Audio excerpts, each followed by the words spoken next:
Hey, and welcome to the final three chapters of the book of Matthew. We're going to read chapters 26 through 28 in the English Standard Version.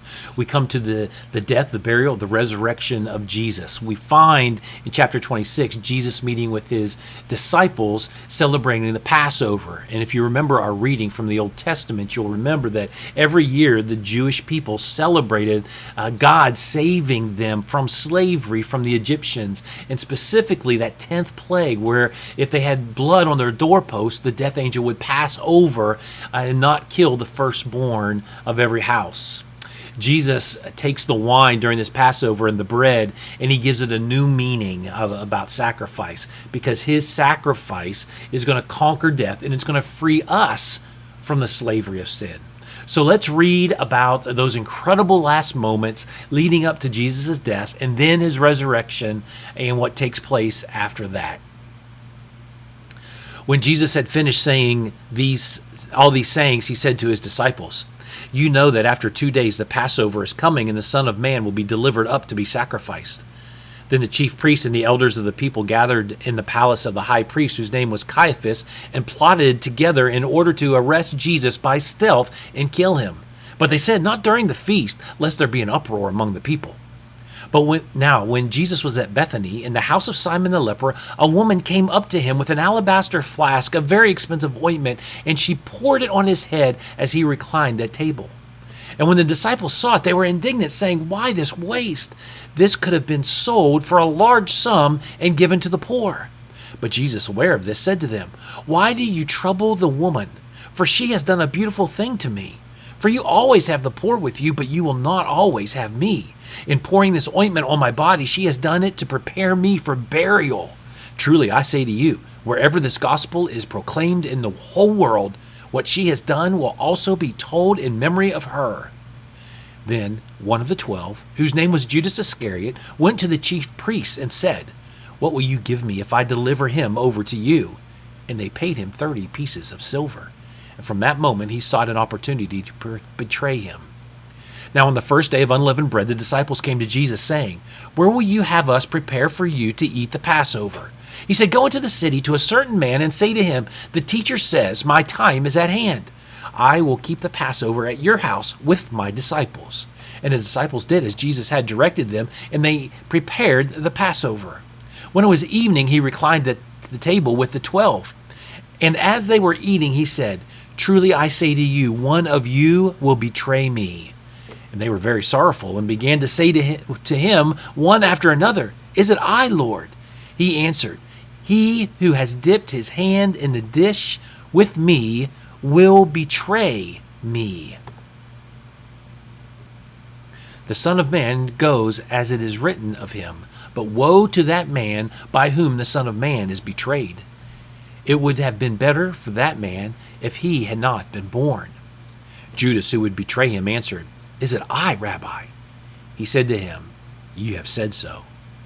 Now as they were eating, Jesus took bread, and after blessing it, broke it, and gave it to the disciples, and said, "Take, eat, this is my body." And he took a cup, and when he had given thanks, he gave it to them, saying, "Drink all of it, all of you.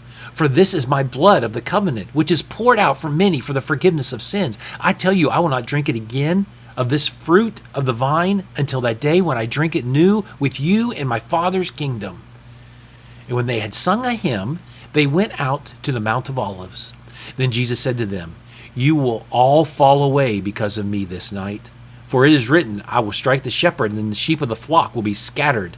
But after I am raised up, I will go before you to Galilee." Peter answered him, "Though they all fall away because of you, I will never fall away." Jesus said to him, "Truly I tell you, this very night, before the rooster crows, you will deny me 3 times. Peter said to him, "Even if I must die with you, I will not deny you." And all the disciples said the same. Then Jesus went with them to a place called Gethsemane. And he said to his disciples, "Sit here while I go over there and I pray." And taking with him Peter and the 2 sons of Zebedee, he began to be sorrowful and troubled. Then he said to them, "My soul is very sorrowful, even to death. Remain here and watch with me." Going a little further, he fell on his face and prayed, saying, "My Father, if it be possible, let this cup pass from me. Nevertheless, not as I will, but as you will." And he came to the disciples and found them sleeping. And he said to Peter, "So, could you not watch with me 1 hour? Watch and pray that you may not enter into temptation. The spirit indeed is willing, but the flesh is weak." Again, for the second time, he went away and prayed, "My Father, if this cannot pass unless I drink it, your will be done." And again he came and found them sleeping, for their eyes were heavy. So leaving them again, he went away and prayed for the third time, saying the same words again. Then he came to the disciples and said to them, "Sleep and take your rest later on. See, the hour is at hand. The Son of Man is betrayed into the hands of sinner. Rise, let us be going. See, my betrayer is at hand." While he was still speaking, Judas came, one of the 12, and with him a great crowd with swords and clubs from the chief priests and the elders of the people. Now the betrayer had given them a sign, saying, "The one I kiss is the man. Seize him." And he came up to Jesus at once and said, "Greetings, Rabbi," and he kissed him. Jesus said to him, "Friend, do what you came to do." Then they came up and laid hands on Jesus, seized him. And behold, one of those who were with Jesus stretched out his hand and drew his sword and struck the servant of the high priest and cut off his ear. Then Jesus said to him, "Put your sword back into its place, for all who take the sword will perish by the sword. Do you think that I cannot appeal to my Father, and he will at once send me more than 12 legions of angels? But how then should the scriptures be fulfilled, that it must be so?" At that hour Jesus said to the crowds, "Have you come out against a robber with swords and clubs to capture me? Day after day I sat in the temple teaching.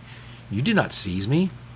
But all this has taken place that the scriptures of the prophets might be fulfilled." Then all the disciples left him and fled.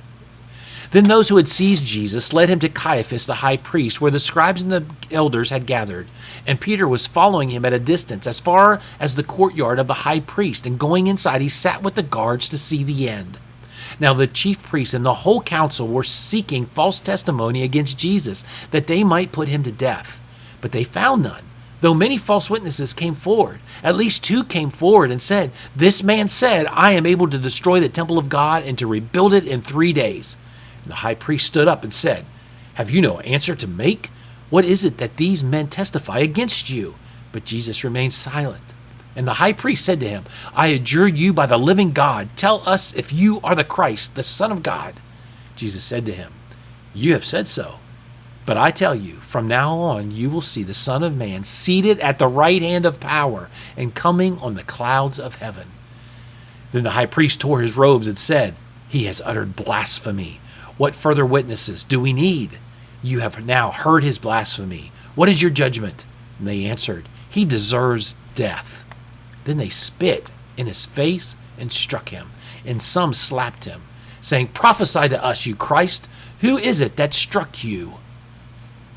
Now Peter was sitting outside in the courtyard, and a servant girl came up to him and said, "You also were with Jesus the Galilean." But he denied it before them all, saying, "I do not know what you mean." And when he went out to the entrance, another servant girl saw him and said to the bystanders, "This man was with Jesus of Nazareth." And again he denied it with an oath, "I do not know the man." After a little while the bystanders came up and said to Peter, "Certainly you too are one of them, for your accent betrays you." Then he began to invoke a curse on himself and to swear, "I do not know the man." And immediately the rooster crowed. And Peter remembered the saying of Jesus, "Before the rooster crows, you will deny me 3 times." And he went out and wept bitterly. When morning came, all the chief priests and elders of the people took counsel against Jesus to put him to death. And they bound him and led him away and delivered him over to Pilate the governor.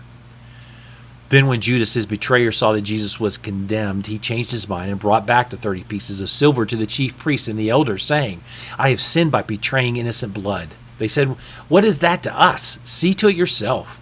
And throwing down the pieces of silver into the temple, he departed, and he went out and hanged himself. But the chief priest, taking the pieces of silver, said, "It is not lawful to put them into the treasury, since it is blood money." So they took counsel and bought with them the potter's field as a burial place for strangers. Therefore that field has been called the field of blood to this day. Then was fulfilled what had been spoken by the prophet Jeremiah, saying, And they took the 30 pieces of silver, the price of him on whom a price had been set by some of the sons of Israel, and they gave them for the potter's field, as the Lord directed me. Now Jesus stood before the governor, and the governor asked him, Are you the king of the Jews? And Jesus said, You have said so. But when he was accused by the chief priests and elders, he gave no answer. Then Pilate said to him, Do you not hear how many things they testify against you? But he gave no answer, not even a single charge, so that the governor was greatly amazed. Now at the feast, the governor was accustomed to release for the crowd any one prisoner whom they wanted. And they had then a notorious prisoner called Barabbas. So when they had gathered, Pilate said to them, Who do you want me to release for you, Barabbas or Jesus, who is called Christ? For he knew that it was out of envy that they had delivered him up. Besides, while he was sitting on the judgment seat, his wife sent word to him, Have nothing to do with that righteous man, for I have suffered much because of him today in a dream. Now the chief priests and the elders persuaded the crowd to ask for Barabbas and destroy Jesus. The governor again said to them, Which of the two do you want me to release to you? And they said, Barabbas. Pilate said to them, Then what shall I do with Jesus, who is called Christ? They all said, Let him be crucified. And he said, Why? What evil has he done? But they shouted all the more, Let him be crucified. So when Pilate saw that he was gaining nothing, but rather that a riot was beginning, he took water and washed his hands before the crowd, saying, I am innocent of this man's blood. See to it yourselves. And all the people answered, His blood be on us and on our children. Then he released for them Barabbas, and having scourged Jesus, delivered him to be crucified. Then the soldiers of the governor took Jesus into the governor's headquarters, and they gathered the whole battalion before him. And they stripped him and put a scarlet robe on him, and twisting together a crown of thorns, they put it on his head and put a reed in his right hand. And kneeling before him, they mocked him, saying, Hail, King of the Jews! And they spit on him, and took the reed and struck him on the head. And when they had mocked him, they stripped him of the robe, put his own clothes on him, and led him away to crucify him. As they went out, they found a man of Cyrene, Simon by name. They compelled this man to carry his cross. And when they came to a place called Golgotha, which means place of a skull, they offered him wine to drink mixed with gall. But when he tasted it, he would not drink it. And when they had crucified him, they divided his garments among them by casting lots. Then they sat down and kept watch over him there. And over his head they put the charge against him, which read, This is Jesus, the King of the Jews. Then 2 robbers were crucified with him, one on the right hand and one on the left. And those who passed by derided him, wagging their heads, and saying, You who would destroy the temple and rebuild it in 3 days, save yourself. If you are the Son of God, come down from the cross. So also the chief priests with the scribes and elders mocked him, saying, He saved others, he can't save himself. He is the King of Israel. Let him come down now from the cross, and we will believe in him. He trusts in God. Let God deliver him now, if he deserves him. For he said, I am the Son of God. And the robbers who were crucified with him also reviled him in the same way. Now from the 6th hour there was darkness over all the land until the 9th hour. And about the 9th hour Jesus cried out with a loud voice, saying, Eli, Eli, lama sabachthani. That is, my God, why have you forsaken me? And some of the bystanders hearing it said, This man is calling Elijah. And one of them at once ran and took a sponge, filled it with sour wine, and put it on a reed and gave it to him to drink. But the other said, Wait, let us see whether Elijah will come to save him. And Jesus cried out again with a loud voice and yielded up his spirit. And behold, the curtain of the temple was torn in two from top to bottom, and the earth shook and the rocks were split. The tombs also were opened, and many bodies of the saints who had fallen asleep were raised. And coming out of the tombs after his resurrection, they went into the holy city and appeared to many.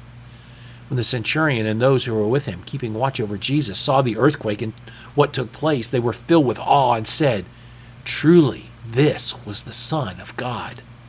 There were also many women there, looking on from a distance, who had followed Jesus from Galilee, ministering to him, among whom were Mary Magdalene, and Mary the mother of James and Joseph, and the mother of the sons of Zebedee. When it was evening, there came a rich man from Arimathea, named Joseph, who also was a disciple of Jesus. He went to Pilate and asked for the body of Jesus. Then Pilate ordered it to be given to him. Joseph took the body and wrapped it in a clean linen shroud and laid it in his own new tomb, which he had cut in the rock. And he rolled a great stone to the entrance of the tomb and went away. Mary Magdalene and the other Mary were there, sitting opposite the tomb. The next day, that is, after the day of preparation, the chief priests and the Pharisees gathered before Pilate and said, "Sir, we remember how that impostor said while he was still alive, 'After 3 days I will rise.' Therefore order the tomb to be made secure until the third day, lest his disciples go and steal away and tell the people, 'He has risen from the dead,' and the last fraud will be worse than the first." Pilate said to them, "You have a guard of soldiers. Go, make it as secure as you can."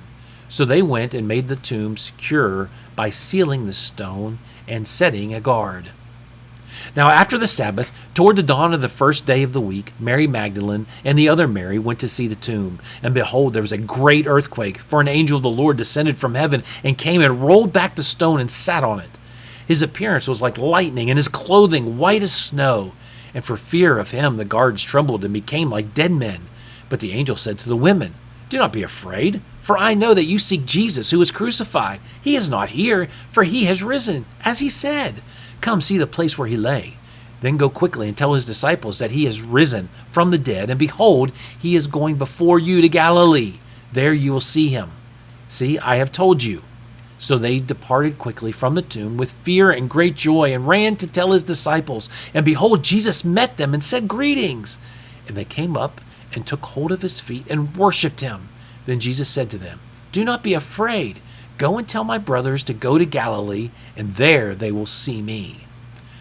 While they were going, behold, some of the guard went into the city and told the chief priests all that had taken place. And when they had assembled with the elders and taken counsel, they gave a sufficient sum of money to the soldiers and said, "Tell the people, his disciples came by night and stole him away while they were asleep. And if this comes to the governor's ears, we will satisfy him and keep you out of trouble." So they took the money and did as they were directed. And this story has been spread among the Jews to this day. Now the 11 disciples went to Galilee, to the mountain to which Jesus had directed them. And when they saw him, they worshipped him, but some doubted. And Jesus came and said to them, "All authority in heaven and on earth has been given to me. Go therefore and make disciples of all nations, baptizing them in the name of the Father and of the Son and of the Holy Spirit, teaching them to observe all that I have commanded you. And behold, I am with you always to the end of the age." I wanted to show you this relief sculpture that's found in Vatican City in Rome. It is of Pilate and of him washing his hands. This is from the 4th century. Pilate just didn't have a clue about what was going on. The death of Jesus. It's not a tragedy. It's not a failure. It's exactly what was supposed to happen according to the Old Testament. Jesus has borne the sins of all of us when he died. But the tomb is empty. Jesus is king. So what happens now? Jesus told us we're supposed to tell everybody the good news about Jesus. Become followers of the living God, to be baptized, to follow his teachings. And he promises to be with us always until he returns. And then we'll be with him for eternity. I hope you've enjoyed the book of Matthew. Have a great day. I love you.